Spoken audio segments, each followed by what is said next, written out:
Comme je le disais au début de la célébration, je termine aujourd'hui cette série d'homélies portant sur l'histoire de ma vie, l'histoire de chacune de nos vies. On l'oublie souvent parce qu'on se fait prendre jour après jour, mais présentement, nous sommes en train d'écrire l'histoire de notre vie. Les choix que nous faisons aujourd'hui vont marquer la suite de notre vie. Ce que nous avons vu jusqu'à maintenant, c'est que Dieu avait commencé à nous façonner bien avant qu'on soit conscient. Dieu avait commencé à marquer l'histoire de notre vie avant même que nous, on s'en rende compte. On a vu aussi qu'au cours des différentes étapes de notre vie, Dieu nous a comblés de cadeaux de qualité.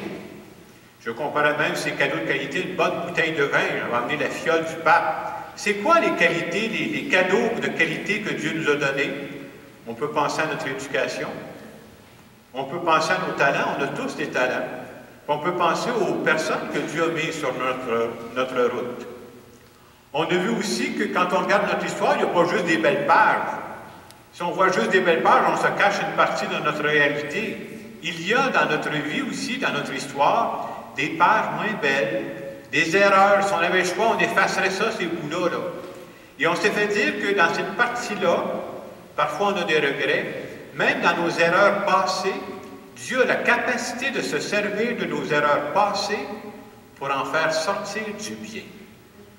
Et on disait, ce qui est surtout important, et c'est le livre de Néhémie qui nous disait ça, il ne faut jamais s'enfermer dans nos regrets.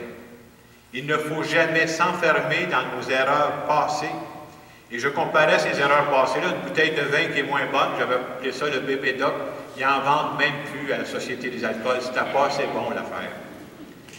On a vu aussi que dans tout ce qu'on a vécu jusqu'à maintenant, quand on regarde notre passé, que ce soit les belles pages, les moins belles pages, à travers tout ça, nous croyons dans la foi que Dieu nous préparait. Pourquoi?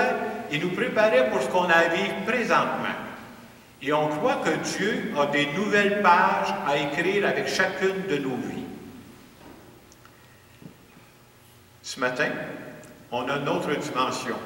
On veut se faire dire que dans l'histoire de notre vie, le grand danger, vous savez c'est quoi? C'est de s'enfermer dans notre petite histoire personnelle. Moi, je fais ma vie. Ce qui vous arrive, ça ne me regarde pas. Je m'occupe de ma vie, mon bonheur à moi. Puis les autres, je n'ai pas besoin de regarder ça. Si je fais ça, je suis en train de m'enfermer dans ma petite histoire. Et la parole de Dieu va nous dire que Dieu ne nous a pas mis sur terre pour ça. Dieu nous a mis sur terre pour qu'on fasse partie de la grande histoire de la vie, que je fasse partie de la grande histoire de Dieu. Mais qu'est-ce que ça prend pour qu'on puisse faire partie de la grande histoire de Dieu? Il faut que j'apporte une contribution à ce monde-là dans lequel je vis. Et c'est pour ça que cheminer dans la foi, c'est d'être capable de se poser la question régulièrement, quelle contribution Dieu attend-il de moi à cette étape-ci de ma vie? C'est pas suffisant de dire, bien, j'ai donné il y a 5 ans. Non, non. Présentement, si je suis en vie, Dieu attend quelque chose de moi. Et l'exemple qu'on nous donne ce matin dans la première lecture, c'est l'exemple du prophète Jérémie. Je reviens là-dessus parce que ce qui arrive à Jérémie ressemble tellement à chacune de nos vies. D'abord, Dieu va dire, on l'entendait dans la lecture ce matin, Dieu dit à Jérémie, « Avant même de te façonner dans le sein de ta mère, je te connaissais. » Et ça rejoint ce qu'on disait, hein? L'histoire de Jérémie fait partie de la grande histoire de Dieu. Et ensuite, un peu plus loin dans la lecture, Dieu prend la peine de préciser à Jérémie, c'est quoi la contribution qui attend de lui? Il va dire, je fais de toi un prophète pour les nations. Et ce matin, nous autres, la lecture, on a juste un extrait du livre de Jérémie. Mais quand on lit le livre de Jérémie au complet, vous savez comment il réagit, Jérémie? Il dit, ben non, tu t'es trompé de gars, pas moi. Il dit, moi, je ne t'ai pas parlé. Il dit, je suis bien trop jeune. Il y en a qui sont bien meilleurs que moi, tu devrais en prendre d'autres. C'est la première réaction que Jérémie va avoir quand Dieu lui parle de la contribution qu'il lui demande. Mais ce qui est beau, c'est de voir quand on continue de lire le livre de Jérémie, tranquillement, il va se laisser attendrir. Et tranquillement, Jérémie va accepter de remplir la contribution que Dieu lui demande. Pourquoi je vous dis ça ce matin? Parce qu'il me semble que notre réaction ressemble souvent à celle de Jérémie. Quand Dieu nous demande quelque chose, quand il nous demande une contribution, souvent notre première réaction, c'est de dire, « Ben non, je ne suis pas une bonne personne. C'est au-delà de mes capacités, ça. Je n'ai pas un bon diplôme. Il y en a qui seraient bien meilleurs que moi pour faire ça. Je suis trop vieux, c'est trop tard, voyons donc. » Ça, c'est la première réaction. Et qu'on ait une première réaction, c'est normal. Qu'on reste à la première réaction, c'est là où je choisis de bloquer mon histoire. C'est beau de voir des personnes qui, à un moment donné, après une première réaction, se laissent attendrir le cœur. Et quand ça arrive, Dieu va lui dire, « Fais-toi-en pas, je serai avec toi. La contribution que je te demande, tu ne la feras jamais tout seul, je vais être avec toi. » Et des fois, les gens faussent un peu la contribution qu'on pourrait avoir. Dans l'Évangile, c'est ce qui arrive à Jésus. Jésus retourne à Nazareth. Vous savez qu'il a été élevé à Nazareth. Et les gens de Nazareth lui disent quoi? Si tu as du bien à faire, si tu as des miracles à faire, laisse faire les autres villes, ça ne nous regarde pas. Viens faire ça à Nazareth. Ça s'appelle réduire son histoire. Mais Jésus, qui était intime avec son Père, savait très bien que sa contribution à lui, ce n'était pas juste pour les gens de Nazareth. Sa contribution, c'était pour le monde entier, mais pas juste pour le monde entier de son époque, pour toutes les époques, c'est-à-dire pour nous autres aussi. Alors, je vous parle ce matin de contribution, puis des fois, on cherche des choses compliquées. Moi, je pense qu'il y a plusieurs formes de contribution qu'on peut apporter, puis je vous en partage des toutes simples. Je ne sais pas, ça fait à peu près un mois qu'on a fêté Noël. Je ne sais pas où vous avez fêté Noël cette année, vous autres. Mais à l'endroit où vous avez fêté Noël, s'il y avait un jeune enfant parmi vous, ou plusieurs petits-enfants, moi, je pense que ça a changé la fête de Noël. Pourquoi je vous dis ça? Moi, où j'étais, il y avait des petits-enfants.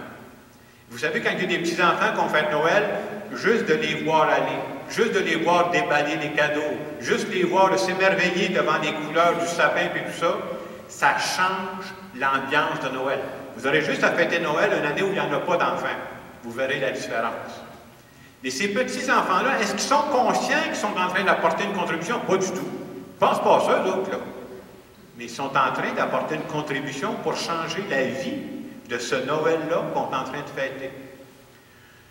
Je vous parlais du début de la vie, je vous pourrais parler de l'autre extrême, de la fin de la vie. On oublie ça. Mais si vous saviez, puis ça, je me fais dire ça, moi, à peu près toutes les semaines, toutes les 2 semaines à peu près. Il y a des gens qui me disent, je n'oublierai jamais les dernières semaines, les derniers jours que j'ai vécu avec mon père ou ma mère avant qu'ils décèdent. Parce que dans ces jours-là, il se dit des choses, on dirait qu'on n'osait pas dire avant. Même dans ces derniers moments-là de la vie, tu as une contribution tellement importante. C'est quelque chose que tu vas laisser dans le cœur des gens pour le reste de leur vie. Je dirais la même chose pour les grands-parents. On oublie ça, hein, la relation grands-parents avec les petits-enfants. Mais ça aussi, c'est une trace que tu laisses dans le cœur de tes petits-enfants pour tout le temps. Ça veut dire quoi? On va être pratique avec vous, là. On s'entend que je suis pas un petit enfant, voilà. Moi, je me souviens encore des choses que j'ai vécues avec mes grands-parents et mes arrière-grands-parents. Je les ai connus jusqu'à 20 ans, voilà. Les autres ne sont plus là, sont morts. Vous ne m'effacerez jamais ça. Hey, c'est marqué pour la vie, c'est quand même quelque chose, hein? Et j'ai pensé vous partager ce matin une contribution originale à laquelle moi, je n'avais jamais pensé, qu'une dame m'a partagée cette semaine. Je peux vous dire qu'on peut trouver une contribution de toutes sortes de façons. Alors, c'est une dame que je connais depuis, minimum, on va dire, 20 ans. On s'est connus très, très jeunes.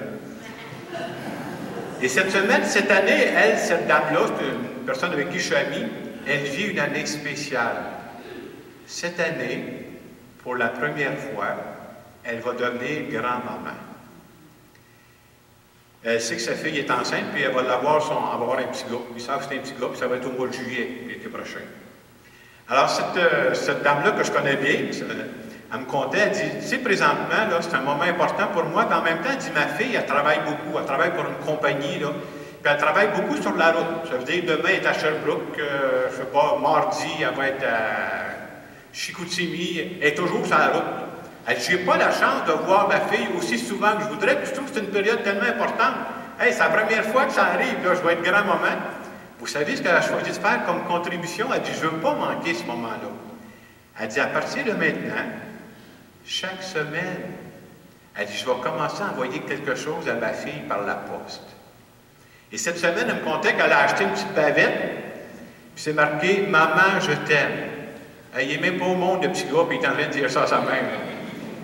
Et moi, qui la connais très bien, je pouvais la taquiner, je dis « Hey, il me semble que la grand-maman commence à s'énerver pas mal, là. Puis, ça sera pas drôle tout à l'heure, ça, cette affaire-là. » Mais plus sérieusement, je me suis dit « C'est beau, il arrive un événement de la vie qui est spécial, puis je choisis d'apporter une contribution spéciale pour rendre la vie plus belle. » Et ça va faire des beaux souvenirs à sa fille, mais ça va faire des beaux souvenirs à la grand-maman aussi. Hein?